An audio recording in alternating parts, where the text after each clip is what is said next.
Welcome everybody again. For those who did not attend the seminar, Richard Stanley just gave a brief introduction on some of the objects that he's going to be talking about during his main talk. And he's going to be talking about two analogues of Pascal triangle. Okay, thank you again.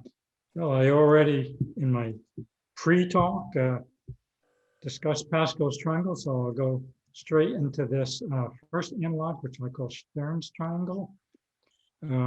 It's similar to Pascal's triangle in the definition, except that in addition to adding two consecutive entries, we also just bring down or copy each number from one row to the next.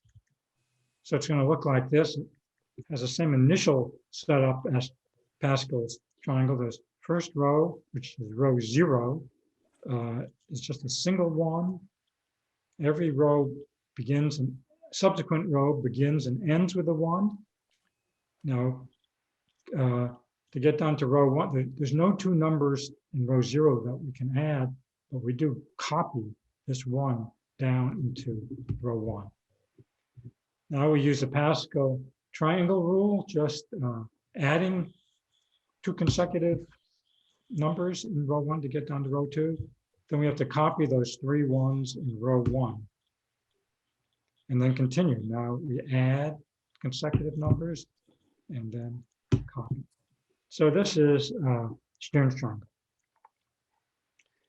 It seems like, well, the definition is not that different maybe from Pascal's triangle, but the behavior is extremely different.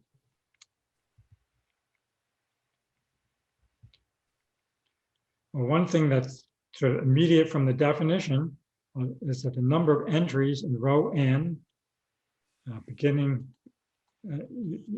as usual with row 0, is 2 to the n plus 1 minus 1. So it's much wider than Pascal's triangle, where the entries go linearly, not exponentially. It's easy to see the sum of the entries in row n is 3 to the n, because every number, like take this 2 in row n, it contributes 3 times to the next row. We bring it down here, we add it to the 1 here, and we add it to this 1 here. So it's 3 times. So everything gets multiplied by 3. It's a little harder to see, but it can be proved by induction that the largest entry in row n is the n plus first Fibonacci number. And more interesting is, well, the analog of Pascal's, of the binomial theorem, or the determination of what these numbers are in Stern's triangle. So I'll use angle brackets n choose k to denote the kth entry in row n, and beginning with the 0th entry. I'll just read this n choose k, but I mean angle brackets, that is, with respect to Stern's triangle. So let Pnx be the generating function for the numbers in row k, in row n, sum n choose k x to the k. For Pascal's triangle, this is 1 plus x to the n. Now, to do this for Stern's triangle, we notice the recurrence that Pn plus 1 of x is 1 plus x squared times Pn of x squared. And you can see this, well, I don't know, maybe you have to think a little more than just reading this sentence, but the squaring, taking Pn of x squared means that we're taking the entries in row n and we're spreading them out, putting a space in between each one. X Pn of x squared corresponds to bringing down those entries into the next row. And 1 plus x squared, Pn of x squared, corresponds to summing two consecutive entries. So you get this recurrence. And the initial condition is that P0 of x is 1. And so we see that Pn of x is the product from I equals 0 to n minus 1. Oops, what happened here? 1 plus x to the 2 to the I plus x to the twice 2 to the I. You can say Well, you can read off from this that angle brackets n choose k is a number of partitions of k whose parts are powers of 2 that can be used between, well, the 0th power and n minus first power of 2, or no power of 2 can be used more than 2 times. Here we're using, if we pick this term, we're using 2 to the I 0 times, once, twice. I could just say a brief historical note on this, that originally this mathematician Moritz Abraham Stern, around 1958, defined this array called Stern's diatomic array. It has the same rules as Stern's triangle for generating it, but slightly different initial configuration. Every row begins and ends with a 1, but you'll see, add 2 consecutive entries and bring down. It's easy to go back and forth between this diatomic array and Stern's triangle. Every property of one can be translated to a property of the other. But I think Stern's triangle is more natural because, for one reason being this nice binomial theorem. And there's other properties that become more elegant too, if you look at the triangle. Well, I don't have time here to go into some of the amazing properties of Stern's triangle, but I do want to consider the sum of the squares of the entries in row n. Remember, for Pascal's triangle, we got 2n choose n, which had an algebraic generating function. So if you look at these numbers, this n choose k, sum of n choose k squared, they begin 1, 3, 13, etc. By various means, such as looking them up in the OEIS or using GFUN software, or you could just do this by educated guesswork. Each entry is about 5 times the previous one. If you think about that, you'll eventually come up with this conjecture. U2 of n plus 1 is 5u2 of n minus twice u2 of n minus 1. So u2 of n satisfies a linear recurrence with constant coefficients, and therefore the generating function is rational. The recurrence gives you the denominator 1 minus 5x plus 2x squared, and the initial conditions give you this numerator 1 minus 2x. So it's simpler than Pascal's triangle, a rational generating function rather than algebraic. So how does the proof go? Well, we can try to write down a recurrence relation for u2 of n. So u2 of n plus 1, well, so we're looking at the sum of the squares of the entries in row n plus 1. Each entry comes from row n.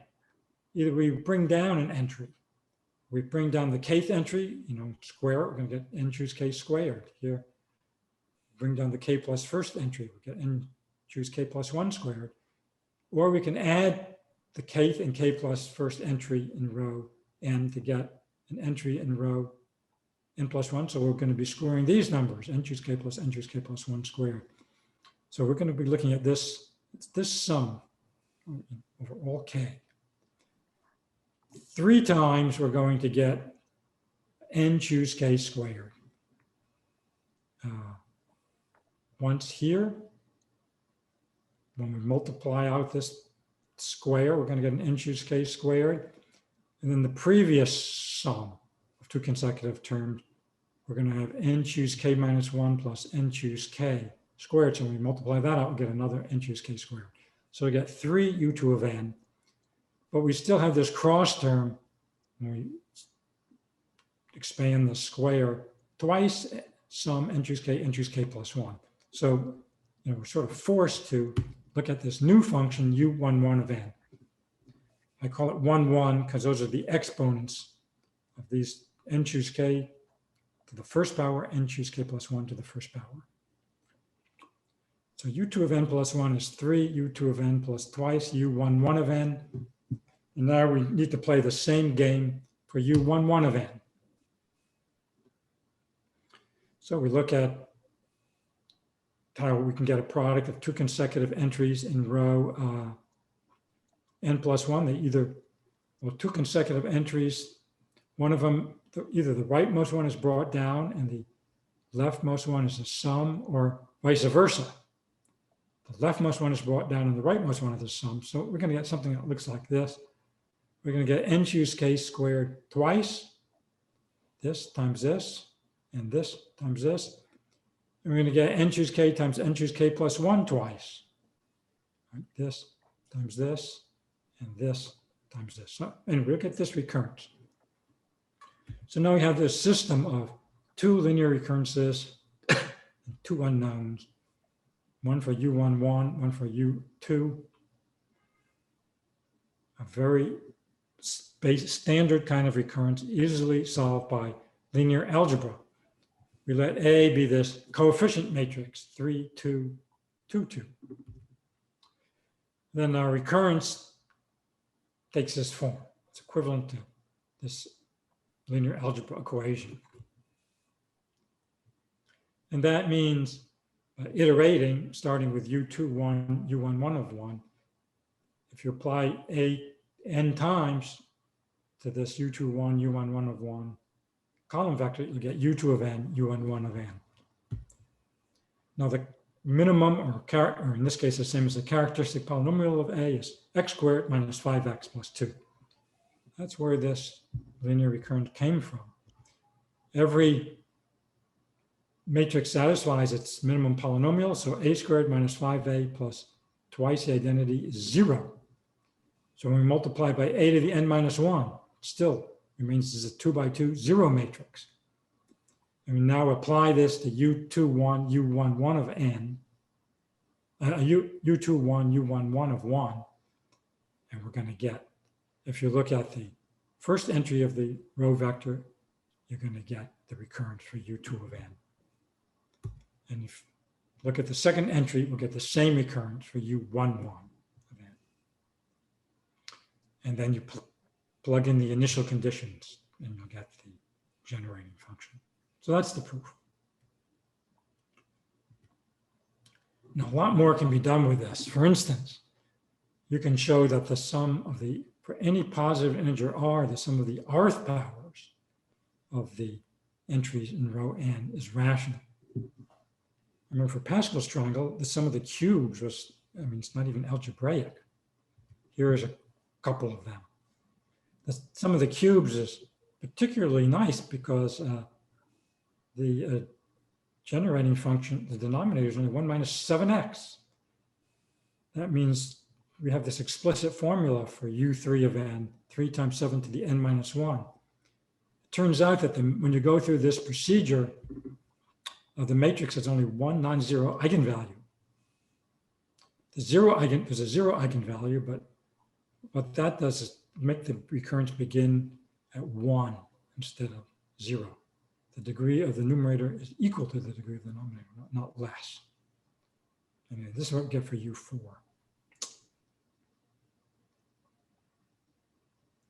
Okay, so this is just the beginning of a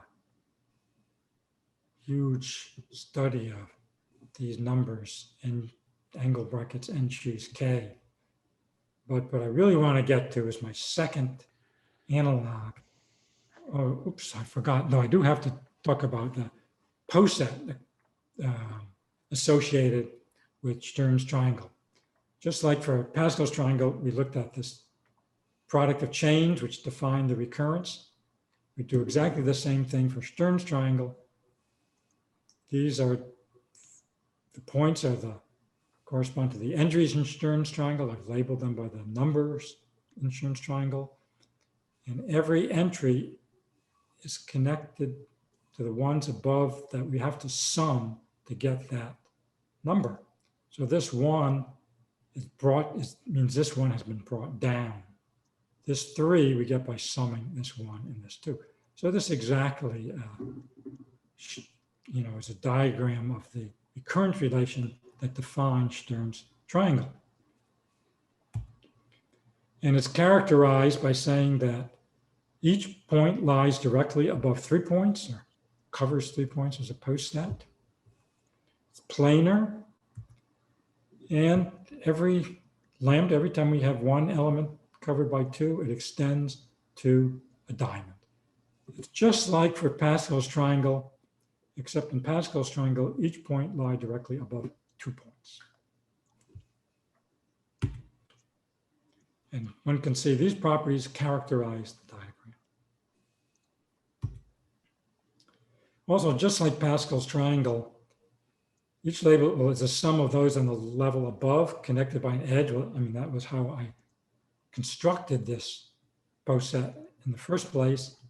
And just like Pascal's triangle, each label is the number of paths from that label to the top.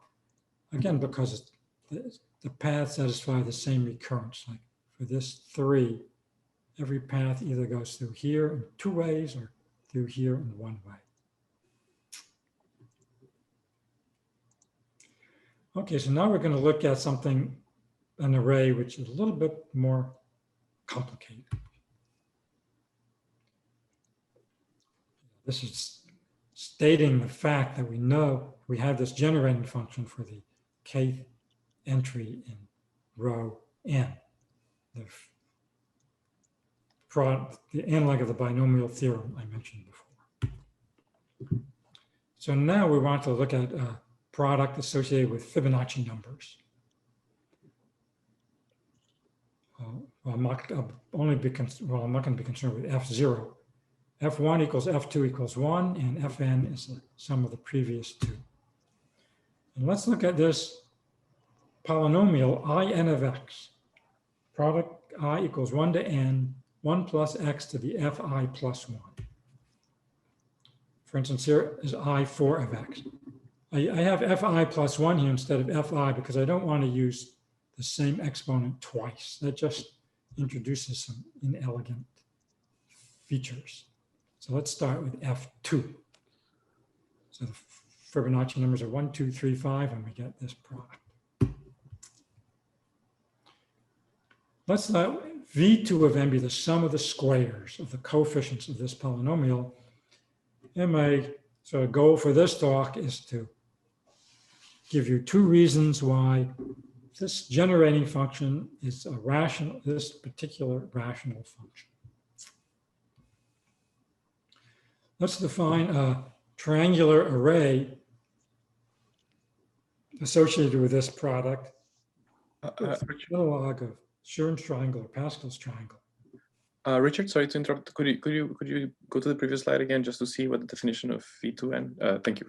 The sum of the squares of the coefficient. It's going to be the sum of the squares of the elements of the nth row here. But to define the recurrent, for Chern's triangle and Pascal's triangle, the simple rule for defining this array, each entry was just defined as a sum of certain entries, completely, or bringing down or sum, but it was completely uniform on what we did in row n to get to row n plus 1. But here's a little more complicated. So in addition to having these numbers, we have these bullets between certain numbers. The bullets divide the numbers into groups of size 2 or 3.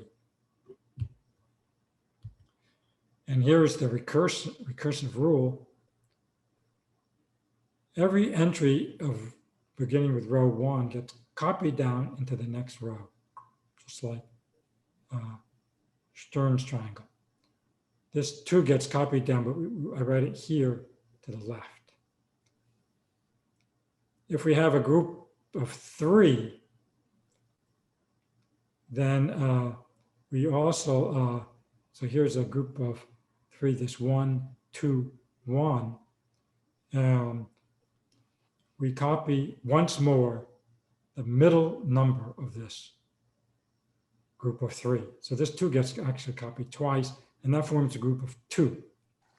If we have 2 numbers separated by a bullet, we add them, just like Pascal's triangle. And then that sum together with these numbers that were brought down form a group of 3, and we stick a 1 at the beginning and end. So that's the recurrence that defines this triangle. And it's then can be shown that if bracket entries k is a kth entry in row n, beginning with k equals 0. I call this array the Fibonacci triangle. I denote it by this script f. Then the generating function is exactly this product in of x, product of 1 plus x to the fi plus 1. It's not hard to prove by induction, but no time here. Richard, sorry to ask another question. So by a group of 3 in the previous, you mean, what does it mean to have a group of 3 and a group of 2? Maybe. So a group of 2 is when you have the middle. If you have a group of 3, the middle entry gets brought down twice and forms a group of 2. So every group of 2, its elements are equal, and they're the middle entry of above them. A group of 3 corresponds to a bullet. Then if a bullet separates 2 numbers, those 2 numbers that you bring down plus their sum form a group of 3. And just to clarify too, so the bullets, you're really using them to talk about your recurrence, but then once you start talking about the kth element, you don't count the bullet within how you're counting. That's right. Yeah, entries. Yeah, the bullets are just to make the recurrence clear. But I'll show in a minute a much simpler rule for generating this array. But this is the analog of, the usual recurrence that defines Pascal's triangle or Stern's triangle, bringing down and summing entries. It's So just another question? yeah, which one of, I'm trying to figure out which one of these rules makes the bullets proliferate. Well, I said, by a group of 3, I mean 3 numbers with a bullet around them. So add 2 entries separated by a bullet, and then those 2 entries plus they form a group of 3. That means they're separate. There's a bullet at the beginning and end. And similarly, a middle element of a group of 3, that gets repeated twice, and they're separated. They have a bullet at the beginning of at the end. Gotcha. Well, So by form group of 3, you mean put a bullet on either side of that group. yes. Yeah, by a group of 3, I mean 3 elements with a bullet on each side. 3 consecutive elements with a bullet on each side. And similarly, a group of 2. The bullets are just to show the grouping. Thank you. Okay. What about, now remember, we were interested in some of the squares of the coefficients of this polynomial, which by this theorem is just some bracket entries k squared. The sum of the squares of the entries in row n of the Fibonacci triangle F. So we can do a computation analogous to what we did for Stern's triangle, where we got this. We started out looking at U2 of n, looked at some recurrence. We were forced to look at U11. By the way, if you try to do this for Pascal's triangle, you can try to play the same game. The problem is, when we looked at U11, we got a recurrence that only involved U2 and U11. For Pascal's triangle, you keep on picking up new functions like U21 and U111. It never stops. You're not going to get a finite system of equations. But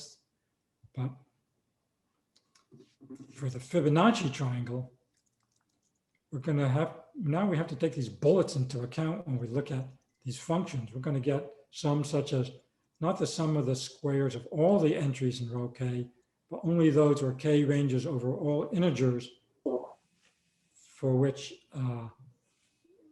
the kth entry in row n is the last in its group of 2 or 3, is followed by a bullet. So we'll get, it's quite a bit more complicated looking at all these different sums that arise. Maybe there's a simpler way to do it, but when I did it, I had to look at 7 different sums. You look at a 7 by 7 matrix, take its characteristic polynomial and put in the initial conditions and to reduce it. So a priori, the denominator has degree 7, but there's some cancellation and you end up with this degree 3 polynomial. I'm not going to go through the details, but it's the same method as for Stern's triangle.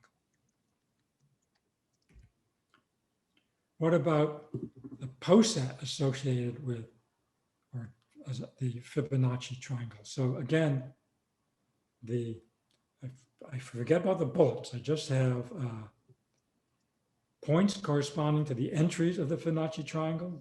They're labeled by those entries. And I just put edges corresponding to bringing down or adding. Some numbers I bring down, some numbers I add. The rule for what you do, or in some numbers I bring down twice. That's well, this situation. So we get this array. How can you see? Well, first of all, this array has a very simple characterization. So this is another description of the Fibonacci triangle. Each point lies directly above 2 points here, just like Pascal's triangle. It's planar, like Pascal's and Stern's triangle, but now every time we have a number covering 2, it extends to a hexagon rather than to a diamond. So remarkably similar to Pascal's triangle. You just change this condition here from diamond to hexagon, and you get this Fibonacci triangle, which is quite a bit more complicated. It's surprising it has such a simple rule. Let's go through this rule. Well, first of all, yeah, these properties are going to characterize the diagram.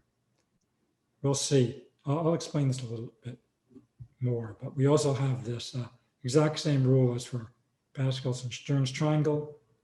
Each label is the sum of those on the label above, connected by an edge. That's a definition. And therefore, each label is a number of paths from that label to the top. So here's constructing F from its definition. We start out with the top. It has to, every element cover has 2 directly below it. Now there's no hexagon to complete, so these 2 have 2 directly below it, each. Now we see this hexagon that needs completing, and then we have to put in these extra edges so that there's 2 below each point. And we have to keep the diagram planar, we have to do it this way. You know, we could not take this edge and put it over here because it would destroy planarity. So there's a unique way to proceed. We see these 2 hexagons need completion and then fill in the extra edges. So that's the recursive rule. How many elements does the Fibonacci triangle have at level n? If we let Pn be the number of elements, these numbers look like 1, 2, 4, 7, 12, 1, 2, 4, 7, 12. Maybe you can recognize them. It's easy to figure out what's going on here. Each entry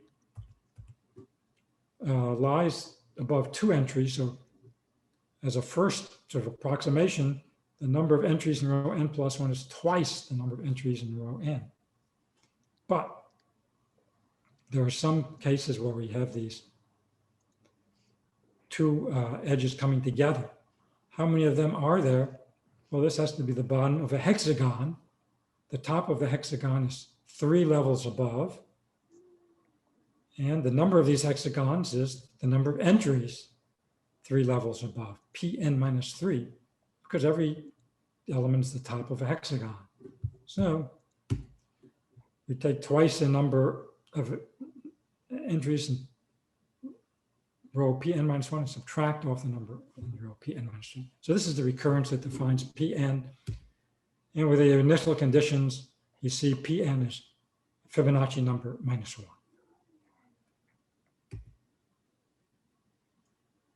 What about these groups of size 2 and 3 or these bullets that I needed to define the Fibonacci triangle by recurrence? They're very easy to see from this poset. look at two consecutive entries. This subposet is going to be a disjoint union always of these lambdas and these m's. The lambdas have 2 elements at the bottom and the m's have 3. Those are the groups of 2 and 3. So we have groups of size 2, 3, 2, 3, 3, 2, 3, 2. So that defines the bullets. I don't have time to discuss, but very interesting questions. What are the numbers that tell you these group sizes? So what is this sequence? 2, 3, 2, 3, 3, 2, 3, 2.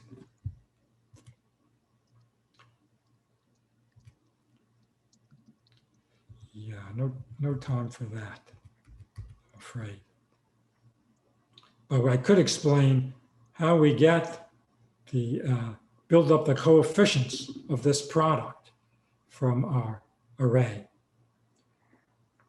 So the coefficient of x to the m and I n of x, those are the entries of my Fibonacci triangle. Well, by looking at this product, we see it's a number of ways to write m as a sum of distinct Fibonacci numbers from the set f2, f3 up to fn plus 1.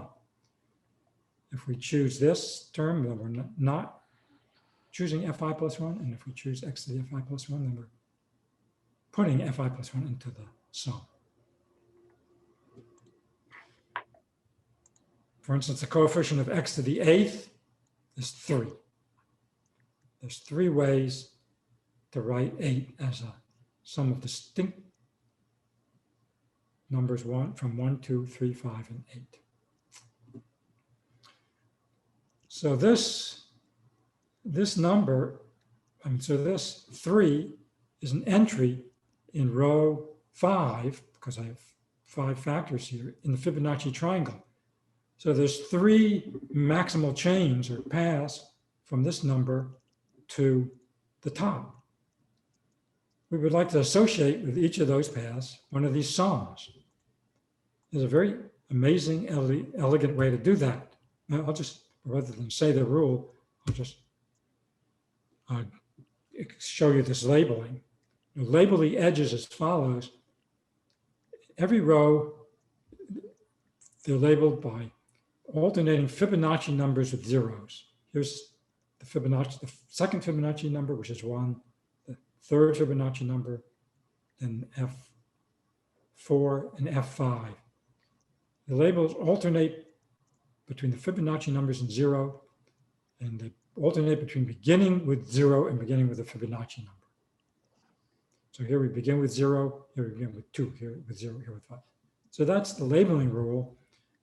And then it's the case that if you take any element of F, all paths from the top to T have the same sum of their elements, sigma T. Oh, yeah, I have that. And if the rank of T is n, then looking at these, the sums give you all the ways to write sigma T as a sum of the distinct Fibonacci numbers from F2 up to Fn plus 1. So I take this T. There's 2 paths to the top. And the sum, forgetting about the zeros, the sum of their elements are 3 plus 2 and 5. And those are the 2 ways to write 5 as a sum of Fibonacci numbers from the set 1, 2, 3, 5. So that's how we get the actual interpretation as the coefficients as sums of Fibonacci numbers. So all of these sums are different though. All the non-negative integers from 0 to, well, this maximum number is 2 less than the Fibonacci number. It's interesting that, well, this gives a certain ordering of these integers, just read from left to right. Like 10 is less than 6. If you go down to the next row, this ordering between these numbers is preserved. That is, 10 will appear to the left of 6 in the next row also. So we can pass to the limit as the n goes to infinity, and we'll get an ordering on all the non-negative integers. No time to tell you what this interesting linear ordering of n is. It's dense, though. It's a very curious ordering. It's a dense ordering. Between any two numbers, there's another number. So I guess I'm out of time. Is that right? Yes. Okay. We're already out of time. No time. Too bad. No time to discuss the other method of getting this rational generating function using Freemonoids. But there is well, I should say, I've looked at these three triangular arrays that had very similar definitions about each point lied above a certain number of points, 1, 2, or 3, the diagram being planar, each lambda extended to either a square or a hexagon. There's an obvious way to generalize that. What are the properties of these posets? I have not looked at that very closely. I bet there's a lot more that can be said. And for those who want more information, here are some references. So thank you. I'll stop here. Thank you.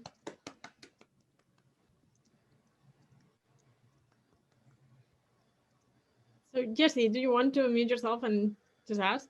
Oh, yeah, that diagram at the end was very interesting. Does that mean that 6 is the only natural number that you can't write as a sum of distinct Fibonacci numbers?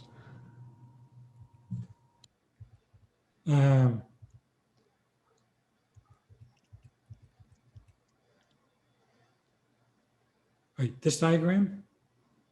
Yeah, if only one of the nodes is labeled by 0, then there's like one number that can't be written as... Well, 0, no. Oh, 0. 0, it's all 0. Oh, okay. So Okay, 0, so 6 is 1 sum, plus 2 plus the empty sum. 3. We're choosing any subset of these Fibonacci numbers from F2 to Fn plus 1. And if we choose the empty set, then we're going to get the sum 0. Okay, thank you. And you can try to think, what numbers are to the left of 0? What numbers are to the right of 0? It's hard to see just from looking at these numbers what's going on here. But it's in this archive paper. Oops. Yeah, this archive paper here. I had a question about the slide before this one in the further vistas. So we saw that, or was claimed that the Fibonacci poset was entirely determined by the first two conditions, and then that last condition about being a 2j plus 1 gone. Is that like true for all j, that the poset is entirely determined by those 3 conditions? Right. It's for the same, how I built up that Fibonacci poset? You keep on adding these edges, keeping everything planar, making sure there's some number like I elements coming down from each element. And then you complete to this 2j plus 1 gon whenever it's possible. And it's built up, so you can see recursively you don't have any choice at each step if you want to follow these rules and keep the thing planar. And they do have I do know a nice product description for the generating function for the number of chains, from each element to the top. That's the analog of the binomial theorem. But I haven't looked at such things as the sum of the squares of the entries in row n. The data suggests that you don't always get a nice answer, but I'm not really sure. I haven't looked at it that closely. And this Fibonacci triangle has all these other properties I didn't get into, like the groups of 2 and 3, and what are these numbers exactly? Whether they have analogues for these other posets. I think that's a good topic for further research. Yeah, Joan, you wrote a question in the chat if you want to unmute yourself and ask.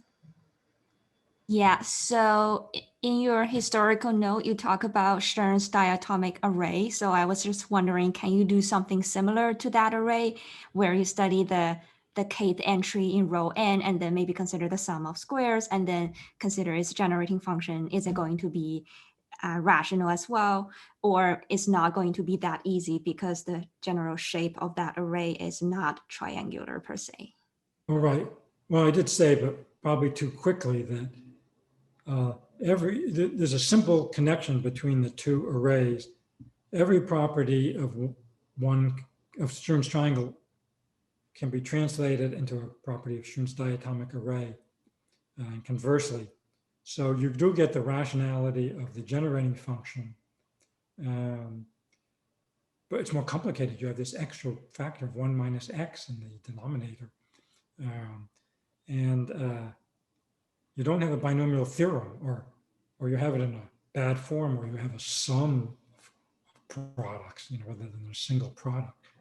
So I think Stern missed the boat in a way by using this bad initial conditions with two ones in the beginning rather than just one. But they're equivalent. And this Stern triangle reference explains exactly the connection between the two. Okay, thank you. So we thanks Richard again. Thank you very much for an amazing talk. Thank you. Yeah, I wanted to thank you for keeping it accessible to undergrads, because it wasn't understandable. I also had a question about the Fibonacci triangle. It's like the number of elements in each row. We found that it's fn plus 1 minus 1. Could we, but that suggests that the number of elements of nth row is the sum of the elements of n minus 1th and n minus 2th row plus 1. So could we see that pattern through it? Oh, I see. Well, I bet you could. That's a good question. I bet probably you could see that. Yeah, I didn't think about that, but it's a good question. Yeah, I wouldn't be surprised if you look more carefully at this recurrence with these bullets and everything, or maybe even just the way I define the poset by planarity and those rules. Maybe that it also follows from that too. But it has another way of stating it is that if you look at this product, 1 plus x to the fi plus 1, I equals 1 to n, the number of distinct terms is fi plus 3 minus 1. That doesn't seem obvious. It's a cute question, really. And there's lots of other polynomials for which, there's a whole literature on looking at certain polynomials and asking how many distinct terms there are in their expansion. This is a special case of that. Like a classical example is the product over all 1 less than or equal to I less than j less than or equal to n xi minus xj, the Vandermonde product. If you expand that out, it's going to have 2 to the n choose 2 terms, but there's a lot of cancellation and there's n factorial. There's only n factorial terms in the expansion because that's the Vandermonde determinant expansion. So it's a part of this big subject of computing the number of terms in a polynomial.